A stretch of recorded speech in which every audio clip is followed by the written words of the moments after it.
dan secara kebetulan kita mendengar firman Tuhan mengenai perihal tentang barang siapa yang menang, dia akan kududukkan bersama-sama dengan aku, kata Yesus dalam Wahyu pasal 3:21, ya, demikian ya. Dan Wahyu 3:21, dan sebelumnya Wahyu 17 ayat yang ke-14, dia berkata bahwa orang yang menang adalah orang yang apa, Bapak Ibu? Orang yang dipanggil dan dipilih dan yes. Nah, setia itu bukan hanya bicara sekali dua kali, tapi setia itu bicara sampai akhir. Perjuangan kita harus sampai akhir. Nah, demikian hari ini kita belajar. Seberapapun yang hadir, saya percaya kita mau belajar seperti Yesus setia, ya. Nah, demikian apa yang sudah pernah saya sampaikan juga, kita hidup dalam berkemenangan. Nah, orang-orang yang hidup dalam berkemenangan, kalau kita singgung dalam Wahyu 17 ayat 14 ini, bahwa adalah orang-orang yang bersama dengan anak domba. Ya, orang yang bersama dengan anak domba itu berbicara bagaimana Yesus bersama-sama dengan kita, yaitu kita yang terpanggil, yang terpilih, dan yang setia. Nah, pada malam hari ini saya percaya kita semua mau belajar menjadi umat yang setia. Amin. Setialah sampai mati. Ya, maka pujian kita ada berkata, setialah sampai mati. Seperti Tuhan Yesus, setialah sampai mati. Tuhan Yesus menginginkan, merindukan kita untuk tetap menjadi pribadi yang setia sampai mati. Nah, oleh sebab itu marilah sama-sama kita belajar. Nah, saya ingin kita belajar bagaimana menjadi umat yang pemenang. Nah, dalam Wahyu kita sudah melihat bahwa terpanggil, terpilih, dan setia. Nah, bagaimana kita menjadi orang yang terpanggil, terpilih, dan setia? Ya, dan dikategorikan itu satu paket orang yang berkemenangan. Nah, coba kita buka dalam Filipi pasal yang ketiga. Filipi pasal yang ketiga ayat yang 10 dan yang ke-11 dulu ya. Kita baca bersama-sama. Filipi pasal yang ketiga ayat yang ke-10 dan ayat yang ke-11. 1, 2, 3. Yang aku kehendaki ialah mengenal Dia dan kuasa kebangkitannya dan persekutuan dalam penderitaannya, di mana aku menjadi serupa dengan Dia dalam kematiannya. 11, supaya aku akhirnya beroleh kebangkitan dari antara orang mati. Orang yang memiliki, orang yang berkemenangan adalah orang yang mempunyai kehendak yang tinggi. Saya menyimpulkan dari ayat yang ke-10 dan yang ke-11, orang yang memiliki kemenangan adalah orang yang memiliki fokus. Tidak ada seorang pemenang yang tidak punya fokus. Fokus itu didapatkan setiap orang yang punya tujuan. Makanya Rasul Paulus di sini dikatakan yang kuhendaki ialah mengenal Dia dan kuasa kebangkitannya. Dia melatih kehendaknya, bukan melatih kehendak secara daging, tetapi kehendaknya ialah mengenal Dia. Siapa Dia? Yesus. Rasul Paulus dia menyadari bahwa dunia ini akan hanyut, dunia ini akan hilang lenyap. Kalau hanya pengenalan kita tentang bisnis, pengenalan kita tentang hal-hal lahir, itu semua akan lenyap. Makanya Rasul Paulus punya satu fokus, yaitu dia tahu bahwa kehendak daging itu menderita, tapi kehendak di dalam Kristus adalah hidup yang kekal. Makanya dia katakan di ayat yang 10, yang kehendaki ialah mengenal Dia dan kuasa kebangkitannya. Ada kehendak. Nah, bagaimana kehendak kita, Bapak Ibu Saudara? Apakah kehendak kita sudah mengalami sama seperti yang dikatakan Rasul Paulus? Apa kehendak kita hanya berbicara tentang hal-hal jasmani? Saya pikir pada malam hari ini orang-orang yang setia dalam ibadah PA, saya pikir dia kehendaknya sudah terlatih untuk mengenal Tuhan. Amin. Kita belajar terus, tiada pernah henti sampai akhir hidup kita. Ini yang harus kita gairahkan dalam hidup kita.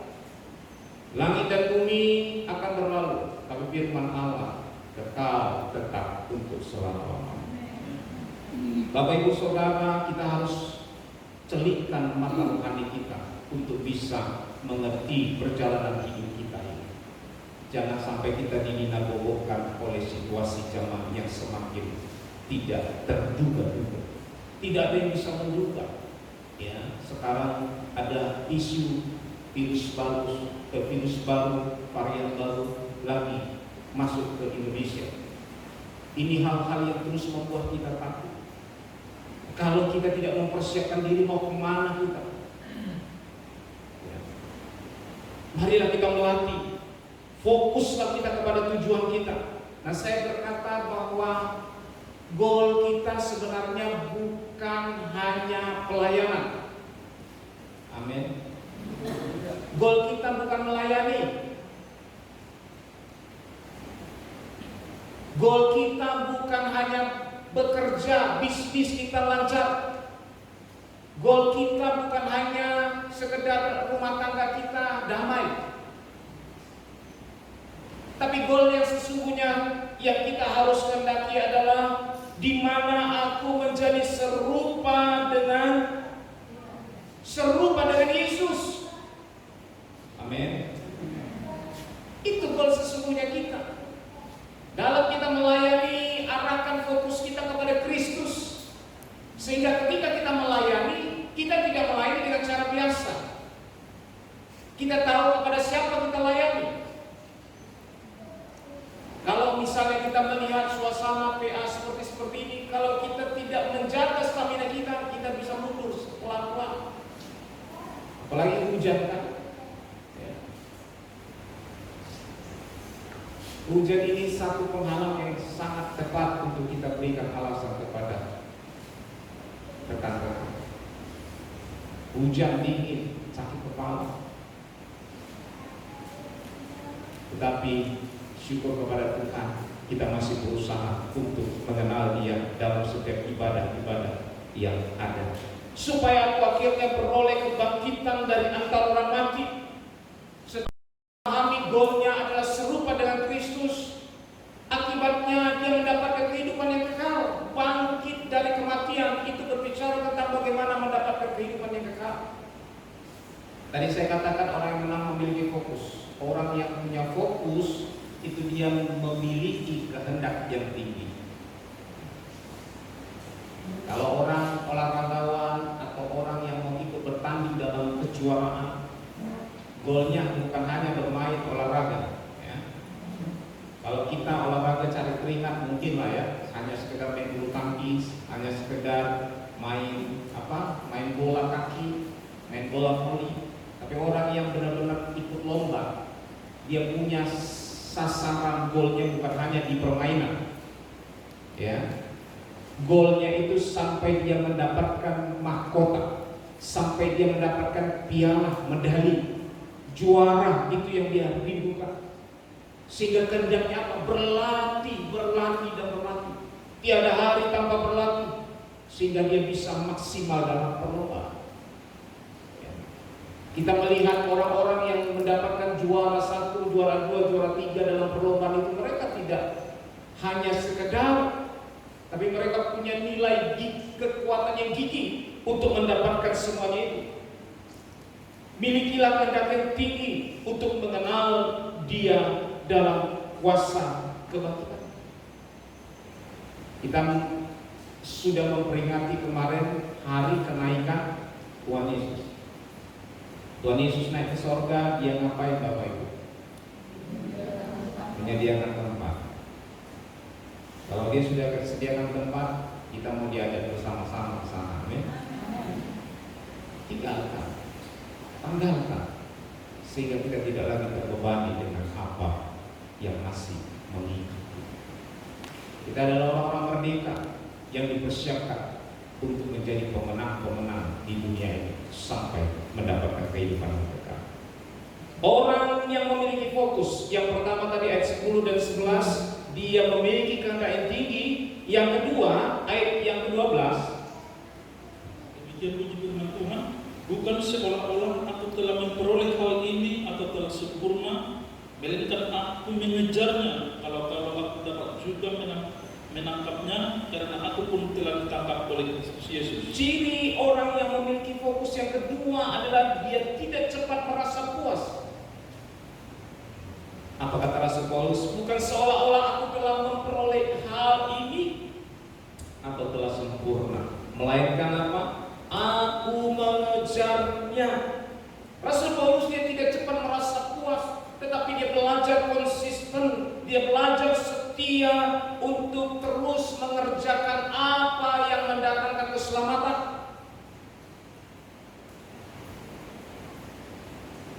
Makanya dia berkata bahwa kerjakanlah keselamatanmu dengan takut dan gentar. Memang kita mengerti dan memahami bahwa keselamatan itu kita dapat bukan karena kita melakukan pekerjaan yang baik. Kita harus pahami memang tidak ada yang bisa menyelamatkan perbuatan baik kita, tidak bisa menyelamatkan kita. Tapi orang yang diselamatkan, bukti kita diselamatkan adalah kita punya nilai, punya kualitas. Orang yang juara itu ditunjukkan dengan hasil apa yang dia kerjakan. Seorang bisnismen sukses bukan hanya nama, tapi ada wujud nyata kerja keras yang dia tampilkan, sehingga hasil yang dia terima, sehingga orang berkata dia sukses. Itu sudah ditunjukkan, dibuktikan, bukan hanya omongan orang, tapi terbukti. Nah, demikian bagaimana kita dikatakan orang selamat kalau perbuatan kita tidak mencerminkan orang-orang yang memiliki hak ahli waris kerajaan surga. Kerjaan terus berantem, kerjaan terus nipu, kerjaan terus suka ngomongin orang, hidup di tengah-tengah kumpulan-kumpulan pencemooh, jalan di jalan orang berdosa. Bagaimana kita dikategorikan orang selamat? Kita harus mengerti apa yang harus kita kerjakan sebagai orang-orang yang diselamatkan oleh Tuhan. Kita harus tahu apa yang kita kerjakan. Jangan pernah cepat merasa puas. Kalau kita sudah baik sekarang, kalau kita sudah setia sekarang dalam pelayanan, dalam pengirian, jangan pernah merasa puas. Karena ketika kita merasa puas, disitulah letak kejatuhan kita. Kita akan tidak lagi berjuang. Kalau kita merasa, makanya Rasul Paulus berkata begini, bukan seolah-olah aku telah memperoleh hal ini atau telah sempurna, melainkan aku mengejarnya. Ya, walaupun kalau aku dapat juga menangkapnya, karena aku pun telah ditangkap oleh Kristus Yesus. Walaupun dia sudah mendapatkan apa yang Tuhan karuniakan kepada Rasul Paulus, tetapi dia tidak merasa dia sudah hebat. Bahkan latar belakang yang kita tahu, Rasul Paulus adalah orang yang pintar dalam Taurat. Dia keturunan murid dari Gamaliel, guru besar Yahudi ketika itu, guru besar yang memahami ahli Taurat. Tetapi dia tidak menganggap semua yang dia peroleh itu menjadi satu kebanggaan, menjadi satu hal yang menyombongkan. Tapi dia terus merendahkan hatinya. Dia berkata, kalau aku dapat juga menangkap. Padahal saya tahu ketika itu dia sudah memiliki itu. Dia sudah memiliki karunia yang Tuhan anugerahkan kepada dia. Tapi dia masih tetap berkata, kalau aku dapat juga menangkapnya. Berbeda dengan orang-orang zaman sekarang. Belum dia dapat, dia katakan dia sudah dapat. Belum ada mimpi, dia katakan sudah bermimpi. Ini yang terbalik dengan Rasul Paulus. Makanya banyak orang-orang zaman sekarang itu cepat sombong. Kenapa? Cepat merasa puas. Apalagi kalau kita pernah berkata, kalau bukan aku, itu tidak akan jalan. Di pekerjaan pun hati-hati. Jangan kita berpikir, oh kalau nggak ada saya, ini perusahaan tutup. Nggak ada itu. Perusahaan, pelayanan, apapun yang kita kerjakan, tetap berjalan kalau Tuhan masih mengizinkannya. Jadi jangan pernah kita bangga kalau kita bijak, jangan kita bangga kalau kita kuat, jangan kita bangga kalau kita kaya. Semuanya itu nol di hadapan Tuhan. Kita harus memiliki satu sikap, tidak pernah merasa puas ketika kita sudah dipenuhi Roh Kudus. Oh, Roh Kudus terus penuhkan aku dengan limpah, dengan luber. Tidak serta-merta ketika kita sudah berbahasa roh kita berhenti dalam mencapai kemaksimalan kita dalam penyembahan. Latihlah diri kita sampai mendapat kemaksimalan itu. Dan otomatis latihan kita sampai akhir hidup kita, supaya kita tetap bernilai di hadapan Tuhan dan di hadapan sesama kita. Kalau kita dekat kepada Tuhan, hubungan kita dengan Tuhan baik, saya yakin dan percaya hubungan kita dengan sesama itu pasti baik. Walaupun orang responnya kurang baik, tapi kita tetap memberikan respon yang baik. Itu yang harus kita tunjukkan. Menanglah kita dalam segala situasi. Bukan hanya menang di dunia bisnis, bukan hanya menang di dunia pekerjaan, tapi menanglah di dunia rohani. Kita mungkin menang untuk datang ke tempat ibadah, tapi kadang-kadang kita bisa kalah di dalam rumah kita. Kita bisa kalah di lingkungan situasi pekerjaan kita, yang buat kita selalu mungkin tidak bisa menahan emosi kah, ya, tidak bisa memberikan respon yang baik kah ketika orang memberikan respon yang negatif kepada kita. Kita seringkali kalah di dalam hal-hal itu. Tetapi kesempatan masih ada, ingatan-ingatan itu masih diberikan kepada kita untuk kita terus berjuang untuk mengalami kemenangan hari demi hari. Kalau kita menyanyikan tadi pujian, lebih dari pemenang dalam segala perkara, asik ya. Walaupun mungkin tidak seperti band-band yang di luar sana yang bagus, tapi ketika kita menyanyikan itu ada gairah. Lebih dari pemenang dalam segala, bukan satu perkara. Coba renungkan dalam hidup kita, apakah kita sudah menang dalam segala perkara? Menang mengatasi anak-anak kita, menang mengatasi istri kita, menang mengatasi suami kita. Ini hubungan-hubungan yang simpel, Bapak Ibu. Hubungan-hubungan yang rutin kita hadapi. Menang menghadapi situasi seperti ini. Akan ini harus kita latih sampai kita mendapat tujuan akhir kita, fokus kita. Tidak cepat merasa puas, tetap konsisten. Jangan kita menganggap apa yang kita sudah capai yang lalu itu membuat kita merasa puas. Orang yang memiliki fokus, dia pasti terus tidak pernah merasa puas. Ini bukan bicara soal lahir ya Bapak Ibu ya. Nah, orang manusia daging kita pun sering begitu, merasa tidak puas kepada hal-hal lahir. Tapi kita ubah rasa ketidakpuasan secara lahir kepada rasa ketidakpuasan secara rohani untuk terus mengenal Tuhan. Walaupun kita sudah memahami firman Tuhan di bagian ini dan bagian itu, tapi ketika kita mendengar firman Tuhan dalam penyampaian-penyampaian tertentu, kita mendapat satu peneguhan. Contohnya seperti kemarin Bapak Dian Dharma memberikan penyampaian firman Tuhan sederhana, tapi satu rema yang saya pribadi dapatkan, mempertahankan. Padahal itu sudah sering kita baca, tapi kliknya itu kadang beda-beda waktu ya. Makanya jangan pernah sia-siakan firman Tuhan yang disampaikan siapapun. Terimalah itu, karena itu yang membangun iman kita. Kadang-kadang hari ini kita ada apa, mungkin besok kita bisa dapat ketika kita baca, dengar, dapat. Untuk mempertahankan sesuatu memang sulit, tapi bukan berarti tidak bisa. Semua itu bukan tergantung kepada bisa atau tidak, tapi tergantung kepada mau atau tidak mau kita mempertahankan. Tidak pernah merasa puas, tidak cepat merasa puas, tetapi tetap konsisten. Nah, bagian yang ketiga, orang yang memiliki fokus, dia yang ke-13.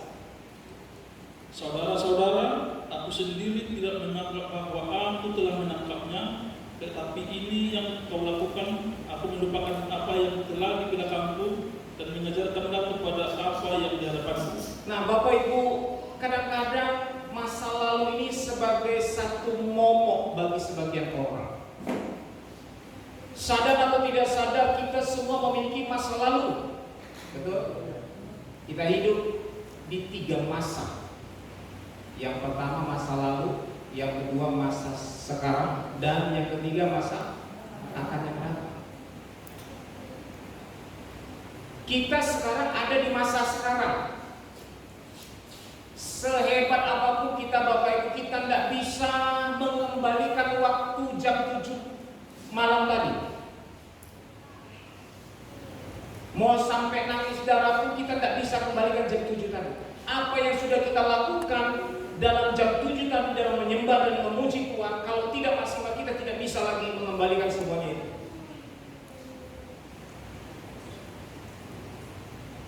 Semua sudah berlalu. Yang tadi pagi kita sudah lakukan, itu tidak bisa kita ulang lagi. Artinya tidak bisa kita ulang waktunya. Semua sebegitu cepat berlalu. Kita langsung terus diperhadapkan dengan masa sekarang, masa kini. Memang masa yang akan datang kita tidak tahu. Tapi Tuhan, orang-orang yang percaya, Tuhan menyediakan masa depan yang penuh indah penuh dengan cemerlang. Makanya Rasul Paulus berkata, lupakan semua yang di belakang. Masa lalu ini seringkali membawa kita sulit untuk menginjakkan langkah kita ke depan. Kalau kita dulu berhasil, kadang-kadang kita terus ingat keberhasilan kita. Aduh, kalau aku dulu sudah mencapai hal ini, hal itu, dan hal ini, seandainya, kan begitu. Kadang-kadang kan kita berpikir, seandainya aku tidak melakukan ini, mungkin tidak seperti ini. Tidak usah kita berandai-andai lagi. Yang sudah terjadi biarlah sudah terjadi. Tidak bisa kita ubah, tapi kita bisa belajar dari kesalahan yang lalu. Jangan pernah sombong ketika kita berhasil dulu, tapi jangan pula kita kecewa ketika kita sedih zaman dulu. Mungkin kita penuh dengan kegagalan yang lalu, tapi Tuhan tidak pernah melihat masa lalu kita. Tuhan hanya melihat apakah kita mau terus membuka hati kita kepada Tuhan. Tuhan masih menunggu setiap kita datang kepada Dia sampai akhir. Dia menunggu kita. Nah, oleh sebab itu, lupakanlah apa yang ada di belakang kita. Aku sendiri tidak menganggap bahwa aku telah menangkapnya, tetapi ini aku lakukan. Aku melupakan apa yang telah di belakangku dan mengarahkan diri kepada apa yang di depanku. Setelah kita lupakan, kita lihat apa yang ada di depan kita. Ada masa lalu orang yang gila gemilang sehingga orang itu seakan-akan ingin terus memeluknya. Ada pula masa lalu orang yang menimbulkan trauma sehingga terus dihantui oleh bayangan buruk. Mari kita melepaskan, maupun itu yang baik maupun itu yang buruk masa lalu kita. Karena kita tidak hidup di masa yang lalu. Amin. Kita hidup sekarang. Kita hidup sekarang pada pukul 8:05 jam sekarang. Makanya jika ada kesempatan itu pergunakan baik. Jika firman disampaikan, dengarlah dengan baik. Ambillah apa yang kita bisa ambil. Lakukanlah itu untuk apa? Untuk kebaikan kita masing-masing. Ketika firman Tuhan kita lakukan, kita yang menerima upah daripada Tuhan. Raihlah seberapa kuat penangkapan kita. Jangan pernah kita bangga, oh itu sudah pernah saya lihat. Ini ayat memang sudah rutin, sudah sering kita baca dan sudah sering kita dengar. Tetapi perlu kita terus kita renungkan dan harusnya terus kita lakukan. Jangan pernah bosan. Kalau kita sempat bosan terhadap firman, kita terjebak seperti orang siapa? Israel, betul. Jadi kasih makan mana setiap pagi, mana. Pada satu ketika orang Israel dia muak dengan mana. Jangan kita terjebak kepada muak karena kita sering, tapi kita berusaha terus. Seperti Rata 3:23 berkata, selalu baru setiap hari. Walaupun firman yang sama, ada hal-hal baru yang Tuhan nyatakan setiap hari. Percayalah, ketika kita menerima firman dengan hati yang terbuka, dengan pengurapan Roh Kudus, kita akan menerima sesuatu yang baru daripada Tuhan. Bapak Ibu pernah ingat perjalanan bangsa Israel? Kita sering dengar itu. Nah, kita coba renungkan. Kan dalam 1 Korintus itu berkata bahwa perjalanan Israel ini kan sebagai contoh bagi kehidupan kita yang hidup di akhir zaman, supaya kita tidak melakukan apa yang mereka lakukan. Nah, kita sudah diberikan contoh. Tahu Bapak Ibu, setiap bangsa Israel itu mengalami kesulitan di tengah perjalanan mereka ke Kanaan. Apa yang mereka katakan? Mereka minta apa? Kembali, betul? Kembali ke Mesir. Ketika menghadapi laut Kolsom yang begitu tidak bisa dibayangkan, ketika bangsa Mesir sudah mengejar mereka, mereka diperhadapkan dengan lautan yang tidak ada jalan keluar. Mereka bersuku-suku kepada Tuhan, kepada Musa. Apakah kau membawa kami keluar dari tanah Mesir, ingin membunuh kami?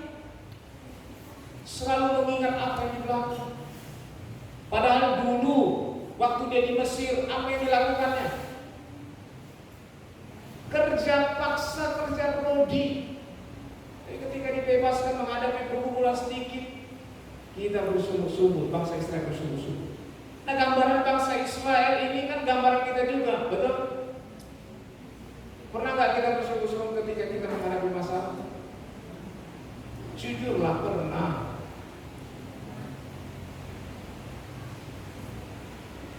Tapi apakah kita mau hidup terus dalam persungguhan kita? Ketika kita berdoa, Tuhan, kenapa dulu ketika kau mengenal Tuhan lebih baik? Saya pernah ada mendengar orang berkata demikian. Dia nggak pernah gereja, tapi dia berkati Tuhan. Tapi aku setia, tapi kok begini-begini saja. Kadang-kadang kita hidup penuh dengan persungguhan. Makanya berhati-hatilah, jagalah lidah bibir kita. Jangan kita sampai menggunakan lidah bibir kita untuk bersungguh-sungguh kepada Tuhan. Tapi biarlah lidah bibir kita selalu mengucap syukur kepada Tuhan.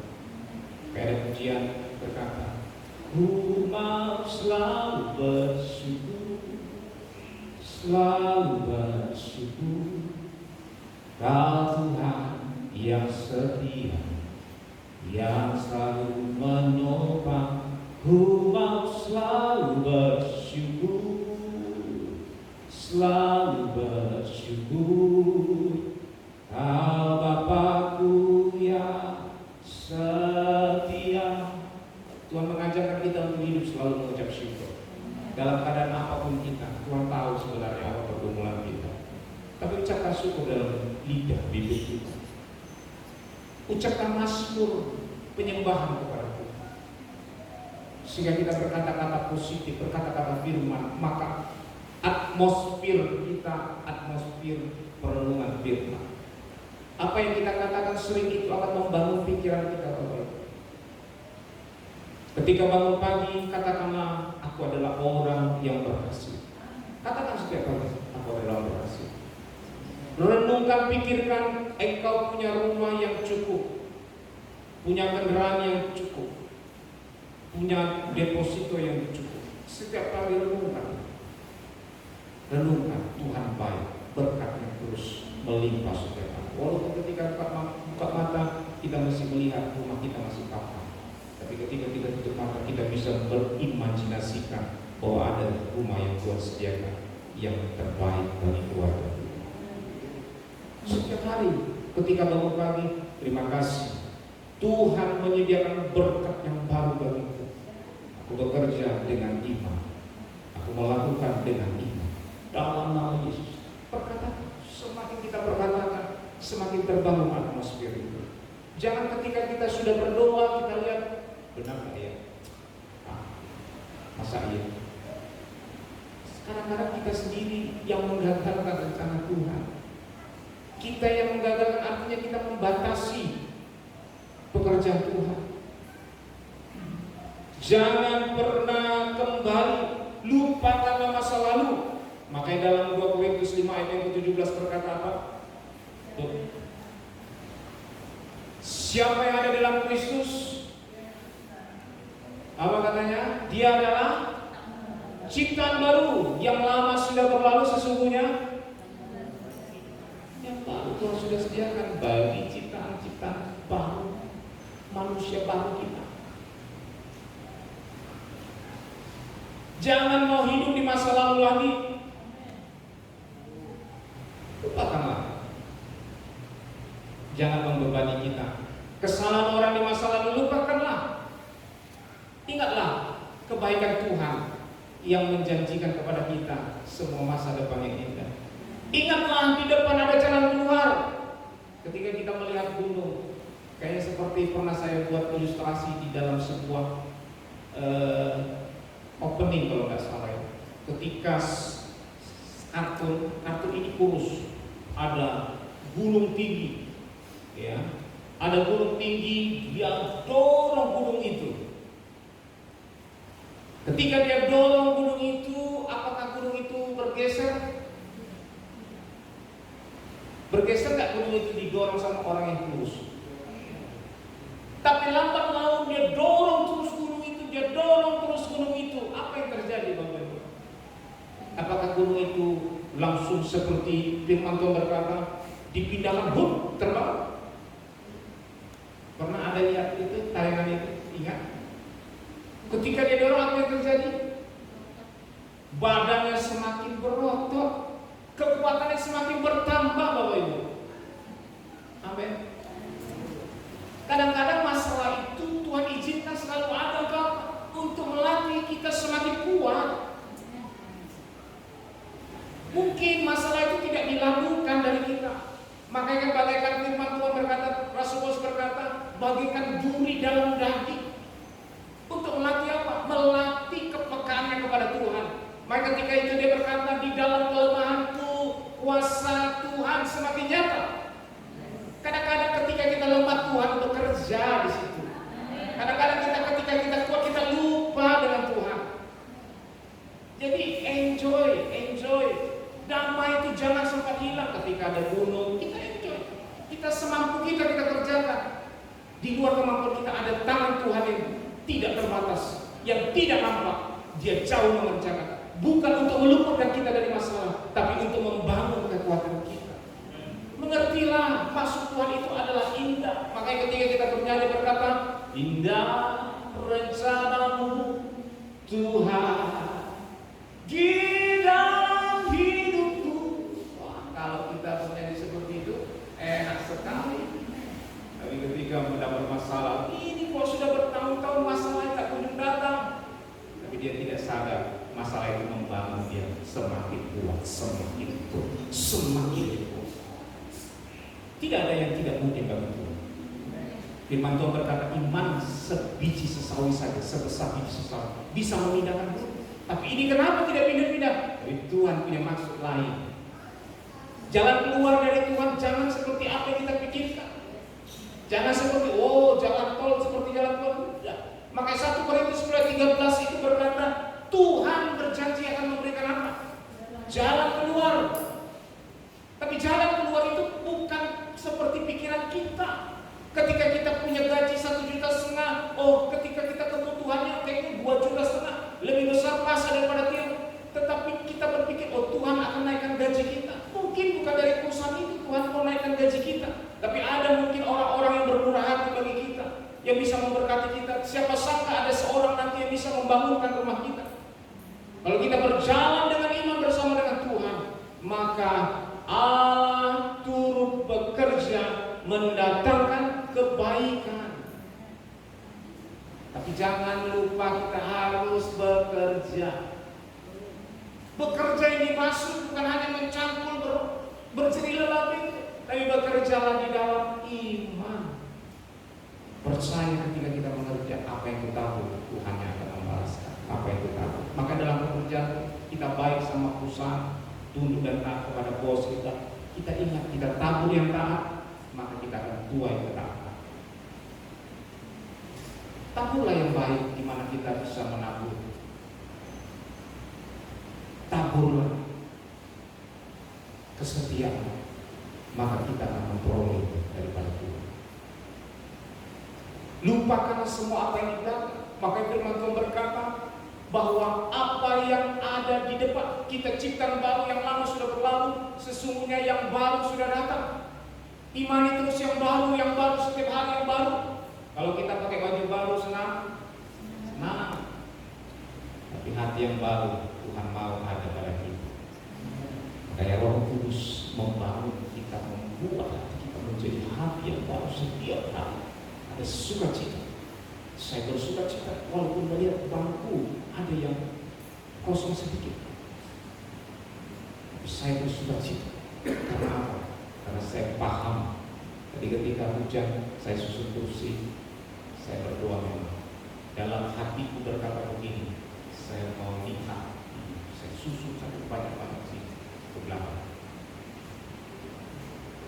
Biarlah sekarang tidak nampak tubuh, tapi aku lihat nanti orang-orang yang haus akan Tuhan akan semakin berkata.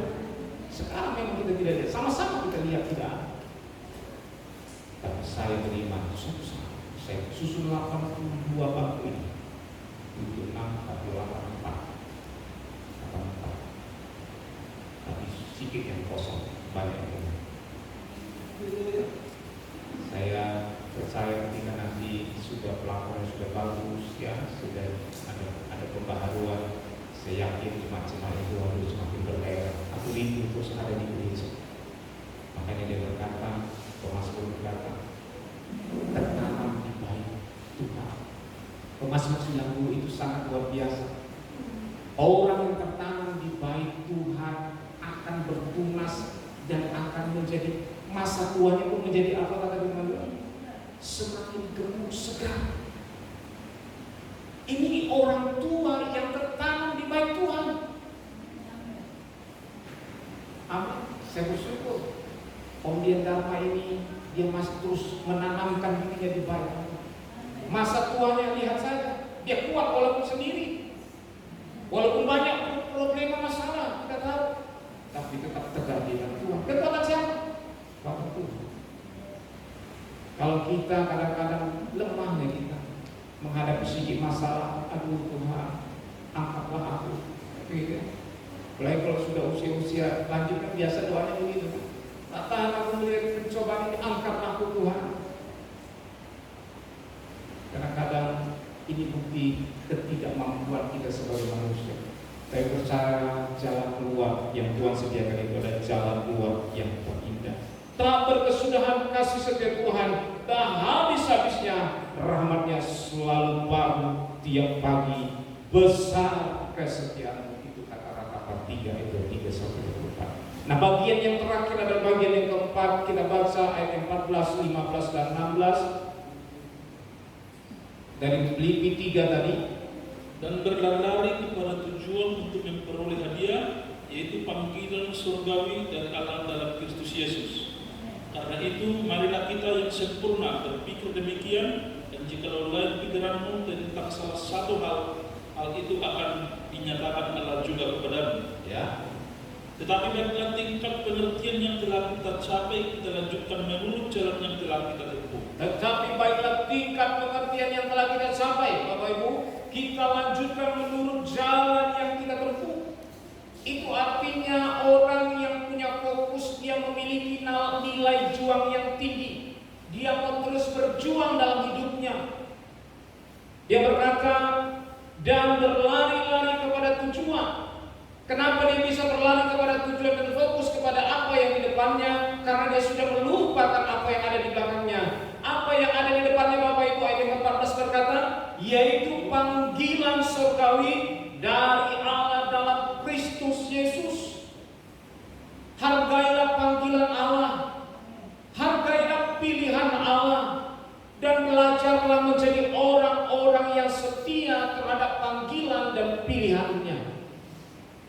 seperti contoh-contoh yang di Alkitab yang kita lihat, dia tidak setia terhadap panggilan dan pilihan Allah. Sehingga pada akhirnya orang yang tidak setia, dia tidak akan mendapatkan mahkota. Ada hadiah yang dikejar Rasul Paulus, yaitu hadiah panggilan surgawi dari Allah dalam Kristus Yesus. Ayat yang 15 berkata, karena itu marilah kita yang sempurna. Yang sempurna ini bukan bicara yang sudah sempurna dimaksudkan terangkat, tetapi yang sempurna di sini dimaksudkan adalah orang-orang Kristen yang sudah matang, yang sudah dewasa rohani, yang sudah mengerti tentang hikmat Allah. Dia berpikir bukan hanya seperti hikmat manusia, tetapi dia berpikir seperti hikmat yang diberikan Allah. Coba kita baca dalam 1 Korintus pasal 2 yang ke-6. 1 Korintus demikian bunyi firman Tuhan, hikmat yang benar. Sungguh pun demikian kami memberitakan hikmat di kalangan mereka yang telah matang, yaitu hikmat yang bukan dari dunia ini dan yang bukan dari penguasa-penguasa dunia ini, yaitu penguasa-penguasa yang akan ditiadakan. Ayat yang ke-7, tetapi yang kami beritakan ialah hikmat Allah yang tersembunyi dan rahasia, yang sebelum dunia telah disediakan Allah bagi kemuliaan. Nah, orang-orang yang sempurna dikatakan dalam surat Korintus pasal yang kedua ini adalah orang-orang yang matang, yang memiliki hikmat Allah. Amin. Mohonlah hikmat daripada Allah dicurahkan bagi kita semua. Karena hikmat dari dunia ini akan membawa kita kepada kebinasaan. Tapi ketika hikmat daripada Allah itu mendatangkan kehidupan yang kekal. Haleluya. Tetap berjuang. Jangan kita kalah. Kita harus menjadi pemenang. Apa kata Lukas 13 ayat yang ke-24? Mari kita sama-sama membacanya. Lukas pasal 13 ayat yang ke-24. Demikian bunyi firman Tuhan, jawab Yesus kepada orang-orang di situ, berjuanglah untuk masuk melalui pintu yang sesat itu, sebab aku berkata kepadamu, banyak orang akan berusaha untuk masuk tetapi tidak akan dapat. Amin. Sangat sedikit. Kalau kita tahu sangat sedikit, mari kita berjuang. Memang Allah menghendaki tidak ada satu orang pun yang binasa. Tapi itu bukan berarti bisa banyak orang bisa masuk. Sangat sedikit. Oleh sebab itu dipacu kita untuk berjuang masuk melalui pintu yang sesat itu. Sebab aku berkata kepadamu, banyak orang akan berusaha untuk masuk tetapi tidak akan dapat. Jangan kita makai pikiran kita, metode kita, prinsip kita untuk masuk ke dalam kerajaan Allah. Kuncinya percaya kepada Yesus Tuhan. Dia adalah juru selamat. Setelah kita percaya Yesus adalah Tuhan dan juru selamat, mari kita memfokuskan diri kita untuk serupa dan segambar dengan Dia. Keserupaan dan kerinduan kita untuk serupa dan segambar dengan Dia membawa memotivasi kita untuk memiliki nilai juang yang tinggi. Puji Tuhan, kalau kita bisa berjuang walaupun di tengah hujan hari ini, kita bisa mempertahankan. Tidak gampang, tapi saya percaya ketika kita terus setia dalam mempertahankan apa yang benar, maka janji Tuhan ya dan amin atas kita. Jangan lihat apa yang ada di depan kita, tapi lihatlah pertolongan Tuhan yang ada, yang akan datang, yang akan diberikan kepada kita. Dalam Mazmur 26 ayat yang ketiga berkata, sebab mataku tertuju pada kasih setiamu dan aku hidup dalam kebenaran. Ketika kita melakukan segala sesuatu dalam pelayanan, dalam pekerjaan, dalam rumah tangga, lakukanlah mata kita tertuju kepada Yesus. Amin. Mata kita tertuju kepada Yesus. Jangan tertuju kepada masalah, jangan tertuju kepada manusia, tapi tujukanlah mata kita kepada Tuhan Yesus. Orang yang menang dalam Wahyu 17 ayat 14 tadi adalah orang yang dipanggil, dipilih dan setia. Dalam Filipi 3 ayat 10 sampai ayat 16 tadi saya klasifikasikan bahwa orang yang menang itu adalah orang yang fokus, Tapi orang yang fokus itu dia punya 4 nilai klasifikasi. Prinsip atau ciri orang-orang yang fokus. Yang satu, yang pertama tadi, dia memiliki kehendak yang tinggi untuk mengenal Allah, mengenal Dia dalam kuasa kebangkitannya dan dalam persekutuan dalam penderitaan. Milikilah kehendak yang tinggi akan pengenalan akan Tuhan dalam setiap ibadah, dalam setiap doa, dalam setiap pembahasan kita. Mari kita terus fokuskan kepada apa? Keserupaan dengan Kristus. Amin. Miliki kehendak yang tinggi, dan apa yang kedua? Lupakan masa lalu. Ya, kita jangan cepat puas. Jangan cepat puas terhadap apa? Pencapaian-pencapaian kita. Yang ketiga, lupakan masa lalu. Yang keempat, berjuanglah. Berjuanglah. Berjuang. Kalau kita lihat sejarah Indonesia bisa merdeka itu karena ada perjuangan. Kita harus merdeka. Kita adalah orang-orang merdeka. Kalau kita bernyanyi, kita merdeka, sungguh merdeka, tapi hidup seringkali dipermudah oleh dosa. Marilah kita berjuang untuk melepaskan semua kuk perhambaan. Pakailah kuk yang dari Tuhan, itu ringan dan nikmat. Amin. Sukacita. Jangan lihat kiri kanan, tapi lihatlah Yesus ada di hati kita. Jika Yesus ada, dan sejahtera berlimpah. Haleluya. Masalah yang ada membuat kita semakin kuat, semakin kita peka, semakin serius kepada Tuhan. Saya yakin dan percaya Tuhan pasti tolong kita semua.